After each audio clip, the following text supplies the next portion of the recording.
Your favorite crab meat pizza has arrived, Mom. Enjoy to your heart's content. As my daughter-in-law places the plate before me, her kindness seems out of character. I can't help but question this abrupt shift. It strikes me that my eldest child and his wife might be orchestrating some scheme, using food as their tool. Their history of hostility and past attempts to deceive me weigh heavily on my mind. The lavishness of this pizza only adds to my skepticism. Their sudden display of kindness feels more like a calculated move than genuine warmth. Trusting them blindly would be naive. It's clear they're plotting something. I refuse to be underestimated. I possess the capability to defend myself and reverse any situation if necessary.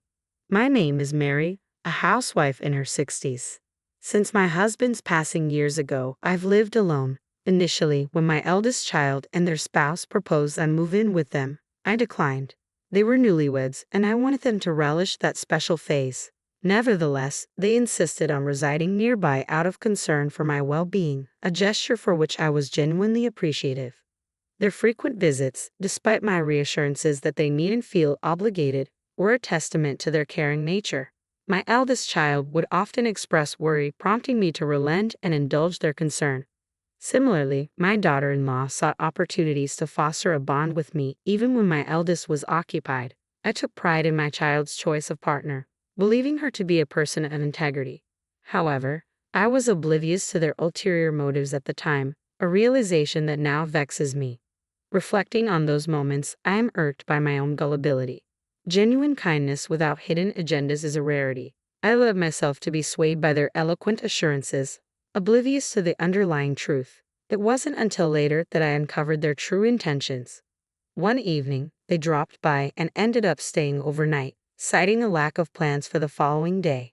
Though I hesitated to encroach on their time as a couple, suggesting they return home since it was nearby, my daughter-in-law was insistent. "We're eager to strengthen our bond, so we'd like to stay," she asserted. Reluctantly, I acquiesced, offering them the guest room. This house, a creation of my late husband, holds many unused rooms since it's too large for just me. Despite its dustiness, my daughter-in-law graciously assisted in tidying up, showcasing her adeptness at housework and reinforcing my favorable opinion of her. In the quiet of night, I stirred, parched, and made my way to the kitchen. En route, I noticed the living room bathed in light. Intrigued, I peered in, finding them seated on the sofa engaged in conversation. Unable to resist the temptation, I surreptitiously listened in, inadvertently overhearing a dialogue between my eldest child and his wife. "I'm utterly drained," remarked the eldest child. "That old lady has us toiling like slaves, don't you agree?" "Just endure a little longer," the wife countered. "Once we secure Mom's inheritance, we're free.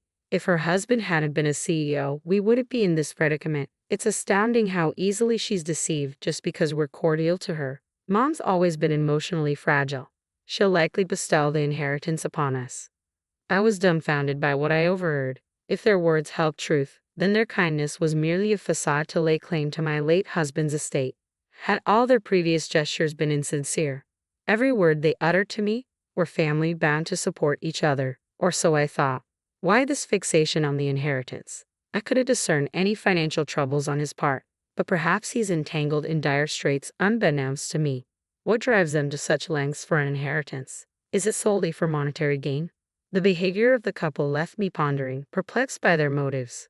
I resolved to confront them about their recent conduct. Through inquiries within the neighborhood and among acquaintances, a startling revelation surfaced. Both of them were deeply entrenched in gambling, having accumulated an overwhelming debt far beyond their means to repay through conventional employment. It dawned on me why they were so desperate for the inheritance. My late husband had bequeathed a substantial portion to our eldest child, albeit less than what I received, yet still a sizable sum. They had recklessly squandered it, plunging into insurmountable debt. Their kindness, it seemed, was merely a guise to secure the inheritance from me. Following this discovery, I grew wary of their intentions. "Do you require any assistance, Mom? We're here to lend a hand," my daughter-in-law inquired, her words ringing hollow in light of the unsettling truth. "Your favorite crab meat pizza is here," my daughter-in-law announced cheerfully as she placed the plate before me. "Mom, eat as much as you want." Her sudden kindness struck me as odd. I couldn't help but question this abrupt change. Suspicions gnawed at me. It seemed my eldest child and his wife were orchestrating something, perhaps using food as a guise. They had a history of hostility and deceptive acts, so their newfound warmth raised red flags. It was clear to me that something wasn't right with this extravagant pizza. Their niceness felt contrived, and I couldn't shake the feeling that they were up to something. I refused to be underestimated. Despite being a housewife in my 60s, living alone since my husband's passing, I was not without my own strength. When my husband died, my eldest child and their spouse had offered for me to move in with them. However, I declined, wanting them to cherish their newlywed bliss. Yet they insisted on living nearby out of concern for me, a gesture I initially appreciated. Their frequent visits, despite my reassurances that they needed to feel obligated, only fueled my suspicions. But it wasn't until one fateful night that my doubts were confirmed. They stayed over, claiming they had no plans for the next day. I suggested they return home since it was close by, but my daughter-in-law insisted they stay to deepen our relationship. Reluctantly, I agreed, offering them the guest room. In the dead of night, I caught them conversing in the living room. What I overheard shattered any remaining trust I had in them. They spoke callously about me, about their plans to secure my late husband's inheritance. They had squandered their own fortune on gambling debts, leaving them desperate for money. Their kindness towards me was a ruse, a means to an end. From that moment on, I kept my guard up. When my daughter-in-law extended hollow offers of help, I politely declined, wary of their true intentions.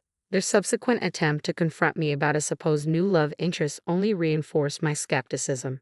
Their concern was a thinly veiled attempt to maintain control over my finances, and I refused to be manipulated any longer. I could see right through her facade. It was clear she was only concerned about protecting her inheritance. Yet my daughter-in-law continued to play the role of the caring daughter-in-law, never revealing her true intentions. That's acceptable for now, I thought. The true nature of my eldest child and their spouse will be revealed in due time. All witness their true selves when the moment is right. And that moment arrived sooner than anticipated. "Happy birthday, Mom," exclaimed my eldest child, presenting me with a bag from a fancy pizza establishment. Inside were an array of pizzas, including my beloved crab meat pizza. "Thank you, but let me handle these," I insisted, prepared to start plating them. "No, Mom, today's your day. Sit back and relax. I'll take care of it," declared my daughter-in-law. She whisked the bag away to the kitchen. My eldest child followed suit, offering assistance. Despite their seemingly genuine efforts to celebrate my birthday, I remained wary. Something was amiss. As I contemplated their motives, they returned with plates in hand. Before me sat a steaming slice of crab meat pizza. "Here's your favorite, Mom. Enjoy," my eldest child affirmed, echoing their spouse's sentiments. To an outsider, it might have seemed like a joyous birthday celebration, but I knew better. There had to be something sinister lurking on that plate. I refused to be fooled. Their excessive kindness raised suspicions that couldn't be ignored. With my husband no longer by my side, I understood the importance of protecting myself. I vowed never to place my trust in them again. They would soon rue the day they attempted to deceive me. "Well, it certainly appears appetizing, but my tastes have evolved recently. I find myself drawn to the foie gras on your plate," I remarked, reaching for my eldest child's dish. They tried to intervene, but I feigned ignorance, questioning, "Is there a problem? You know, I've developed a newfound appreciation for foie gras. And if memory serves, you used to enjoy crab meat too, didn't you?" I suggested we share both dishes, observing the sudden pallor that washed over my eldest child's face. It was evident that they had schemed to manipulate me by tampering with my favorite pizza. Their reluctance to indulge confirmed my suspicions. "But it looks so tantalizing. Won't you have a taste?" I prodded, watching as their facade crumbled under the weight of their deceit. With resolve, I reached for a slice of the crab meat pizza and offered it to my eldest child.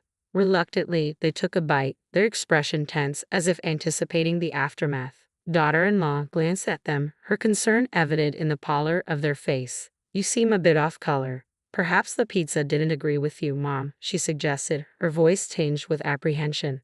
"Considering how your husband is feeling, maybe it's best to call it a night and prepare something different," she added, her panic palpable.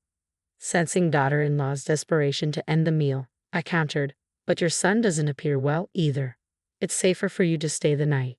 Despite her attempts to deflect, insisting they leave, her words faltered, betraying her desire to depart. It was clear she was eager to make a swift exit. I always thought that for a couple attempting to deceive others, they're remarkably inept liars. They unravel at the slightest hint of unpredictability. I mused to myself as I observed my eldest child. Suddenly, something peculiar occurred. After a few moments, with a resounding thud, they collapsed to the ground. As I approached, I realized they were deeply asleep, likely drugged with a sleeping pill. Oh, couldn't keep your eyes open, could you? Must have been exhausted, I remarked, tilting my head in feigned innocence. Daughter-in-law's frustration boiled over. Enough. Why won't things go according to plan? Today was supposed to be crucial, she exclaimed, slapping my eldest child's cheek in a futile attempt to rouse them. But they remained unconscious, oblivious to her distress. I stood in stunned silence as daughter-in-law's facade crumbled before my eyes. Disregarding my presence, she began to confess. I'd been pretending to be the dutiful daughter-in-law, all in hopes of securing the inheritance to clear our debts. Today was meant to be the final step. We planned to incapacitate you and steal your banking card.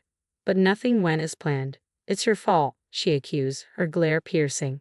Their scheme to drug me and steal my banking card under the guise of a birthday celebration was truly deplorable. I couldn't stoop to their level, so I decided to confront them head-on. I've known all along that your kindness was just a front to get to my money.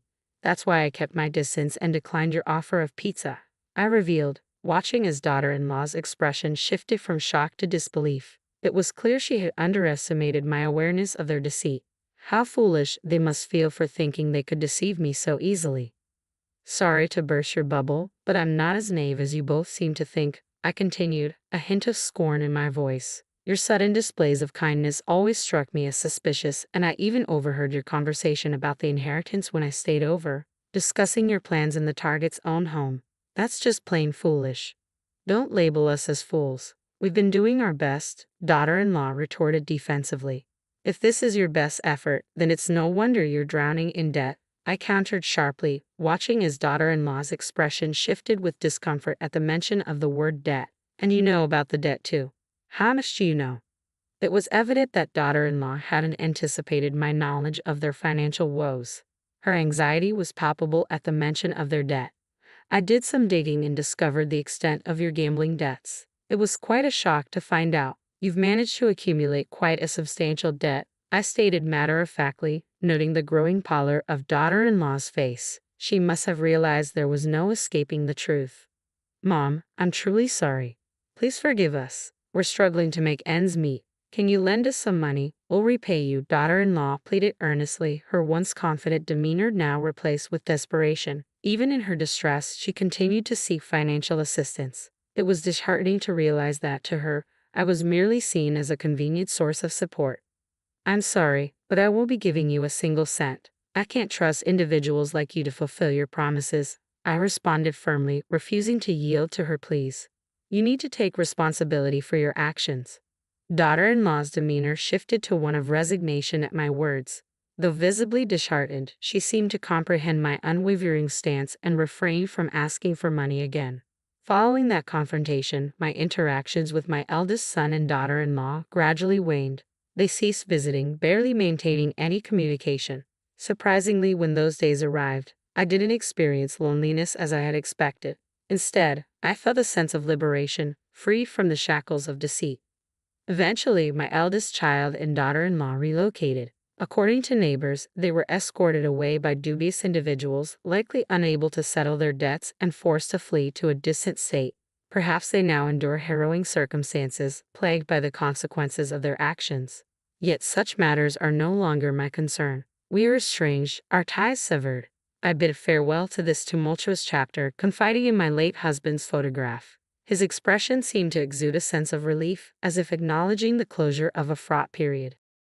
My sole family now resides in the memory of my late husband, the one who steadfastly stood by me.